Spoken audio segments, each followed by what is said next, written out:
Assalamualaikum Tribuners, senang sekali rasanya kembali lagi di YouTube Harian Surya dan Tribun Jatim Network. Baik Tribuners, khususnya umat muslim saat ini tentu menjadi momentum yang sangat berbahagia, di mana di bulan Ramadan ini merupakan bulan yang suci dan bulan yang penuh rahmat. Nah, untuk edisi bulan Ramadan kali ini khusus dan eksklusif kita akan membahas pesantren yang ada di Surabaya. Di program Pelestari Pesantren ini kita eksklusif mendatangi kampung di mana kampung ini dikenal dengan kampung pesantren, yaitu Kampung Dresmo. Nah, bagaimana keseruan kita ke Kampung Dresmo? Yuk ikuti saya hari ini.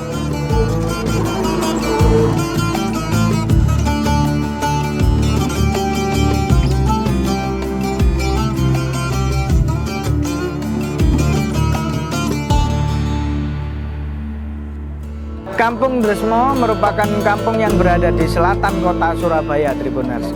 Nah, kampung ini mengapa dikenal dengan kampung pesantren? Karena di dalam kampung tersebut terdiri dari 30 pesantren yang telah dibangun sejak zaman penjajahan.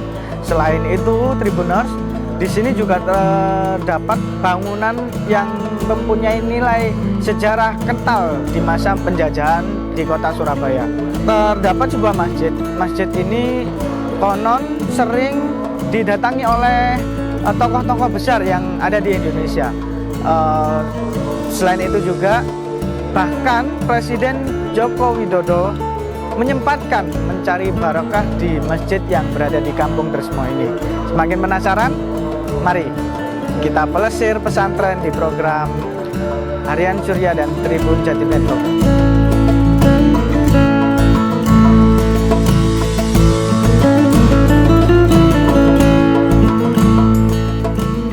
Gus, ini yang menarik dari kampung yang dikenal kampung pesantren ini, Gus. Iya. Nah, ini sejarahnya gimana sih, Gus? Terkait juga ada gedung-gedung bersejarah yang katanya ini merupakan cagar budaya di kota Surabaya. Ya. Nah, ini gimana sih, Gus? Bismillahirrahmanirrahim. Assalamualaikum warahmatullahi wabarakatuh. Bismillah, alhamdulillah, wassalatu wassalamu ala rasulillah Sayyidina Muhammad ibn Abdullah wa ala alihi wa sahbihi wa mawala, la hawla wa la quwata illa billah, amma ba'du. Sebelumnya perkenalkan dulu, nama saya Umar bin Ali Basyaiban. Kami adalah salah satu daripada keluarga besar Pondok Pesantren Dresmo. Berbicara tentang sejarah Dresmo, Dresmo ini adalah salah satu kampung yang mana kampung sini adalah sebagai kampung pesantren. Di mana di Dresmo ini kurang lebihnya ada 30 pesantren. 30 pesantren. 30 pesantren. Wah. Lantas kemudian sebelum terjadinya Dresmo itu adalah dari Al-Imam As-Sayyid Ali Akbar bin Sulaiman Mojoagung. Jadi Sayyid Ali Akbar itu putra daripada Sayyid Sulaiman yang makamnya ada di Mojoagung. Ya. Kemudian Sayyid Sulaiman datang ke Surabaya, mondok di salah satu pesantren, pondoknya Sunan Ampel. Oh, Jadi pondoknya mondok di Sunan situ. Ampel ya. Setelah mondok dari Sunan Ampel, kemudian Sayyid Ali Akbar diminta untuk kembali oleh Sunan Ampel dan berdakwah di kampungnya. Ternyata beliau berhenti di sini. Yang mana sini itu dulu alas. Oh, sawah ya. Iya, Alas-alas gitu. Akhirnya ya, Gus, ya. dibabat oleh Sayyid Ali Akbar dan jadilah Kampung Dresmo ini. Dibuat untuk berdakwah itu ya, Iya, Gus ya. benar. Lantas kemudian kenapa kok dinamakan Dresmo? Kan Nah, gitu. itu Gus. Ini kan awalnya desanya namanya Mandungan. Mandungan. Iya, kemudian menjadi Dresmo karena di sini digunakan untuk kajian-kajian keislaman. Jadi beliau Sayyid Ali Akbar mengenalkan Allah Subhanahu wa taala kepada penduduk sini. Jadi untuk majelis dakwah ya, Iya, Gus ya. benar. tempatnya. Kemudian akhirnya ada santri itu jumlahnya ada 5. Yang mana santri tersebut itu setiap hari belajar deres terus di kampung ini, akhirnya dinamakan Dresmo. Yang sebelumnya ini nggak ada penghuni ya, Gus ya, alas semua ya. Ini ada santri 5, makanya namanya Dresmo. Oh, Dresmo. Yang deres jumlahnya ada 5. Yang deres cuma 5 gitu Iya. ya, Gus ya. Kemudian Baik. Dresmo dalam di sini tuh. Santri-santri itu biasa menyebutnya kalau ke rumah kiainya itu kendalem. Pendalem. Kendalem yai. Makanya dikatakan Dresmo Dalem. Dresmo Dalem. Nah, ini cerita sejarah singkat dari kampung Dresmo ini. Kemudian diteruskan oleh putra beliau namanya Sayyid Ali Asghar yang makamnya ada di sebelah mana itu timur dari kampung ini. Ada kampung pemakaman keluarga Ndrosmo. Di situ ada makam Al-Imam Sayyid Ali Asghar. Ali Asghar. Termasuk Ali Akbar ini adalah salah satu tokoh yang gencar-gencarnya melawan Belanda. Iya benar. Sehingga termasuk pejuang ya Gus. Pejuang. Sehingga Belanda dulu ingin menangkap Sayyid Ali Akbar tidak bisa. Nah ini menarik nih. Kenapa ini? Karena karomahnya mungkin ya Gus. Akhirnya Sayyid Ali Akbar berkata kepada santri-santrinya, Belanda tidak akan bisa nangkap saya. Belanda bisa nangkap saya itu ketika orang-orang di Ndrosmo ini ditawan oleh Belanda dan ditukarkan dengan saya baru mau. Karena beliau memiliki jiwa yang belas penuh kasih sayang dengan sesama makhluk. Akhirnya alhasil dibocorkan oleh santrinya ke Belanda. Ada yang nakal ya santrinya ya? Iya. Akhirnya semua ditawan oleh Belanda penduduk sini dan ditukarkan dengan Sayyid Ali Akbar. Cuma dengan syaratnya, syarat pertama lepaskan semua tawanan. Yang kedua bebaskan dari pajak. Ini yang menarik juga dari fakta-fakta yang ada di Kampung Ndrosmo ini Gus. Nah, kenapa keturunannya kok dipanggil emas? Entah itu wanita atau laki-laki? Iya. Jadi awalnya itu Sayyid Sulaiman. Ketika itu Sayyid Sulaiman di Sunan Ampel. Kemudian tiba-tiba waktu malam hari Sayyid Sulaiman itu mengeluarkan cahaya seperti emas. Akhirnya sama Sunan Ampel sarungnya ini ditali. Oh, sarungnya? Iya, di pagi hari ditanya, siapa tadi malam yang sarungnya ketali? Saya ikat. Akhirnya Sayyid Sulaiman ngacung saya. Turunanmu semua dipanggil Mas. Makanya kalau sini sudah sepuh, panggilannya Yai Mas. Kalau masih muda, panggilannya Gus Mas atau Kang Mas. Kalau perempuan yang sudah sepuh, Nyai Mas. Nyai Mas. Kalau yang perempuan masih muda, panggilannya Ning Mas. Tidak bisa lepas sampai sekarang.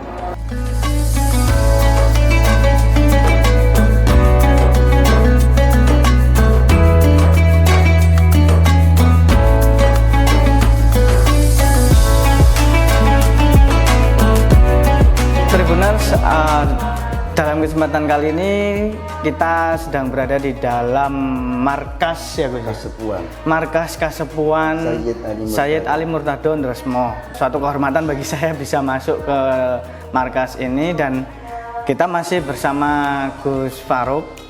Tadi sudah perkenalan terkait sejarah Ndrosmo ya Gus ya. Nah, tadi kita juga sempat beribadah sholat maghrib di Masjid Ali Murtado ya Gus ya? Ali Akbar. Ali Akbar. Apa sih Gus yang menjadi daya tarik sendiri itu tabarukan atau bagaimana ini Gus? Iya baik. Untuk Masjid Ali Akbar itu ya sebagaimana masjid-masjid yang lainnya. Artinya ya digunakan untuk beribadah.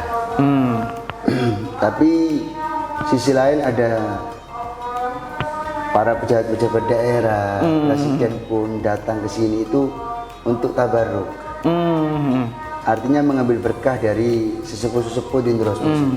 Pak Presiden Jokowi ya, iya, Gus ya. Di tahun 2014 atau 2015 itu ya? Saya lupa itu. Jadi Pak Jokowi itu sebelum jadi presiden waktu itu beliau ya waktu mau coblosan. Itu beliau datang ke sini, waktunya itu bulan Ramadan. Kemudian habis sholat maghrib mau menjelang isya. Kemudian beliau sekaligus ikut sholat taraweh. Ikut sholat taraweh ya? Sampai ya? selesai. Sampai selesai? Iya, padahal sholat taraweh di sini itu selesainya jam 9, setengah 10. Oh. Karena baca 1 juz penuh. 1 juz penuh ya Gus ya? Jadi Pak Jokowi ikut taraweh di sini. Ikut taraweh ya? Iya, subhanallah. Sampai selesai. Kalau kita ngomong sejarah, ini digunakan banyak qiyamul lail. Masjid sini kalau malam saman ke dalam, penuh. Apalagi waktu Ramadan. Ramadan. Jadi waktu Ramadan itu malam di dalam masjid itu penuh banyak orang. Iktikaf di situ, tapi lampunya tetap mati. Oh, lampunya tetap mati ya Gus ya. Hanya kipas-kipas saja yang nyala, lampu tetap mati. Jadi di sini itu akhirnya saya ceritain. Uniknya di sini itu hampir 95% tidak ada orang yang bekerja di sini. Nggak ada yang bekerja? Nggak ada yang bekerja. Oh. Gak ada yang bekerja. Dia di masjid, di rumah, di masjid. Di rumah. Jadi masjid, rumah gitu aja. Ngaji, masjid, rumah, ngaji. Nah, untuk Ramadan sendiri nih Gus. Nah, di masjid ini ada kajian tertentu nggak? Kajian khusus untuk yang non santri mungkin, atau ada yang ingin mondok kilat di sini gitu biasanya ada. Jadi kalau pondok kilat banyak, biasanya datang dari pondok-pondok anak-anak dari pondok-pondok di luar sana yang ingin tabarukan ke sini, di Drosmo sini. Jadi istilahnya pesantren kilat. Jadi ada di pondok pesantren Najiyah, pondok pesantren Tauhid, pondok pesantren Al-Badar dan sebagainya. Itu ada kajian. Cuman yang dikaji biasanya kitabnya itu tidak terlalu besar. Kitab kecil-kecil kayak contoh kitab Usfuriyah. Kemudian kitab Komik Tuhya. Kemudian kitab Hidayatul Adqiya. Kecil-kecil. Yang mana itu bisa ditempuh 15 hari khatam. 17 hari khatam. Paling lama mungkin 25 hari. Itu kitab yang agak tebal-tebal. Nah, di sini juga ditempati ya Gus ya. Maksudnya ditempati waktu Ramadan dibuat apa gitu. Ini kalau Ramadan pakai taraweh. Terus pakai kajian. Setiap hari Sabtunya ya ada kajian Sirah Nabawi di sini. Sirah Nabawi. Yang mana biasanya yang ikut ngaji ya keluarga Drosmo sendiri sini. Jadi tanpa santri, cuman keluarga Drosmo yang baca gantian. Kadang saya, kadang yang lainnya gantian baca. Nah, uniknya tadi setiap malam ini nggak bakal ditutup ya Gus ya, masjidnya ya. Bahkan kalau ditutup pun kita itu semua tahu tempat kuncinya. Kuncinya taruh di luar dicandalkan gitu. Jadi tinggal masuk sendiri, nyalakan kipas sendiri, jadi tempat masing-masing. Kan kadang-kadang itu saking banyaknya kita masuk kan gelap. Sampai kesandung tersandung orang itu. Di situ ada orang. Masya Allah. Semua itikaf mendekatkan dirinya kepada Allah Subhanahu wa taala. Kalau kita berbicara kultur di Drosmo ini, ya saya bilang, yang perempuan kalau sore ada bacaan rotib haddad. Kalau sore hari. Rotib haddad, atos juga ya. Rotib haddad. Rotib haddad. Kemudian kalau di hari Kamis ada roha hikam, musyawarah kitab hikam. Karangannya Imam Ibnu Athaillah Sekandari. Itu habis zuhur, Kamis habis zuhur. Hikam ya Gus. Iya, hikam udah juga dimusyawarahkan di sini tuh. Itu kitab cukup berat itu Gus itu. Musyawarahkan hikam. Mestinya kan kalau musyawarah membahas tentang hukum furu'iyah fikih, kita fikih. Nah, ini kita hikam. Kemudian kalau hari Jumat ada musyawarah kitab Fathul Wahab. Fathul Wahab. Ya. Kemudian di hari Sabtu ada kajian Nurul Yakin fi Sirati Sayyidil Mursalin. Untuk para habaib itu. Di hari Ahad ada pembacaan maulid untuk anak-anak. Di sini tuh anak-anak usia 8 tahun sudah bisa baca maulid. Oh, luar biasa. Itu nyantri atau enggak? Enggak ya? Keluarga terus begini. Itu yang kecil-kecil kita kumpulkan baca maulid setiap hari Ahad. Habis sholat asar. Sampai maghrib itu baca maulid. Itu sudah bisa baca maulid. Mulai ya Rabbi sholli sampai terakhir itu bisa. Anak kecil-kecil itu. Jadi usia 8 tahun, 9 tahun, 7 tahun, ada yang usia 6 tahun juga ada. Itu perempuan beda bisa. Yang perempuan, yang laki-laki. Itu tempatnya di mana? Pindah-pindah. Terus kalau maulid untuk yang besar-besar setiap hari Kamis. Setiap hari Kamis ada majelis maulid di sini. Maulid sama burda beda ya Gus ya? Beda. Jadi ya maulid itu kita selang-seling. Kadang kita baca maulid tiba, kadang kita baca maulid habsyi, kadang kita baca burda, kadang kita baca ganti-ganti. Jadi kalau kita ngomong kultur di sini itu masih benar-benar santri. Jarang kita lihat, tidak ada kita lihat orang pakai celana. Iya benar, semua pakai sarung gitu. Kemana-mana pakai sarung, bahkan setahu saya ya itu kalau di mall pakai sarung pasti orang Drosmo ini. Saya gitu Mas. Saya sampai saat ini ketika masuk mall pakai sarung. Pakai sarung juga Gus. Karena enggak pede kalau pakai celana. Karena kultur itu tadi ya Gus ya. Nah, menarik ini terakhir nih Gus. Biasanya ada ini yang tertarik ingin tabarukan atau ingin ikut beribadah di sini itu gimana Gus? Adakah mekanisme tertentu atau tidak ada? Tinggal masuk aja ke sini, tinggal pilih mau mondok di mana. Oh begitu. Ya, kalau mau mondok nyantri di sini tinggal pilih. Dan di sini semua keluarga, insya Allah tidak ada yang bertengkar. Jadi bertengkar, rukun. Mau ke pondok kita, monggo. mau di pondok sana monggo, ini semua keluarga soalnya. Seluas ini ya Gus ya, Iya, berapa hektar ini ya hitungannya. Satu kampung ini semua keluarga. Itu nggak sampai datangkan ustadz-ustadz dari luar atau Enggak, itu ini keluarga tempatnya. semua ya Gus ya. Kampung penghafal Quran di sini. Penghafal Quran. Iya, antum kalau pernah jalan-jalan ke kampung, ya, dari 1.000 orang katakan, atau dari 100 orang lah katakan, itu yang hafal Quran berapa satu kampung? Ya kan? Di sini terbanyak. Kemarin saya menghitung yang laki-laki, yang laki-laki. Itu beda yang masih ada di pondok loh ya, Iya. yang sudah di rumah. Itu kurang lebih ada 65. 65 Penghafal. hafid, iya Gus ya. Yang perempuan ada hampir 90. Wah, lebih banyak perempuannya. Perempuan Wah. 90. Itu yang ada di sini.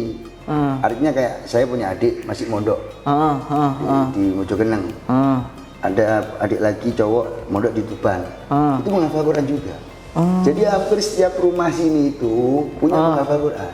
Mungkin karena itu juga Gus, karena barokahnya ilmu juga itu kan ya Gus ya, wasilah ya, harus nyambung ya Gus ya. Jadi kalau didikan orang-orang sini itu torikohnya ini kalau ngomong torikohnya orang sini itu bukan torikoh yang ada saat ini. Torikohnya kita itu torikoh alawiyin. Pokoknya satu akhlak, kedua ilmu, wirid itu. Setiap hari di sini nggak ada orang nggak wirid Mas. Pasti ada pegangan wirid Pasti itu punya ya. wirid sih. Wirid yang diistiqomahkan. Nggak ada orang yang nggak wirid sih. Cuma baca wirid. Bener itu. Nggak ada orang nggak ngaji di sini. Semua ngaji. Semua pasti pernah nyantri. Ya, anehnya di sini banyak santri, tapi orang sini sendiri nggak ngaji di sini. Ngajinya di luar. Ngajinya di luar. Kayak saya dulu mondoknya di Langitan. Oh iya Di iya. Tuban. Jadi nyantrinya itu di luar. Jadi kalau mondok di sini ya tidak bisa. Yang ngajar orang tua kita sendiri. Iya iya. Ada malunya mungkin ya Gus ya, ada sedikit kayak malu ya. Baik, terima kasih Tribuners. Tadi kita penggal ngobrol dengan Gus Faruk terkait kultur dan juga ibadah yang ada di kampung pesantren ini. Ikuti Plesir Pesantren di program Ramadan ini. Dan wassalamualaikum warahmatullahi wabarakatuh.